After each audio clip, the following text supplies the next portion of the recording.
Hello everyone, friends. On the channel today, I will show you how to control from one computer to another through AnyDesk.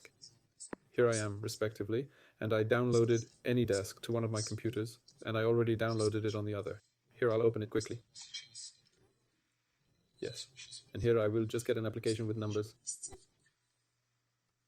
Well, it will look something like this. So let's do it. Here are the figures, respectively, and then I'll go to the second computer to connect here. On another computer, enter the address from the first computer here. So I sent a request and then I move on to the computer. So on the second computer, I click Yes. And accordingly, I click the Accept button here now.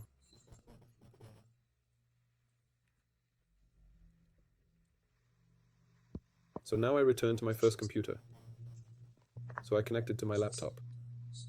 That's all. With you was like subscribe to the channel. Goodbye, everyone.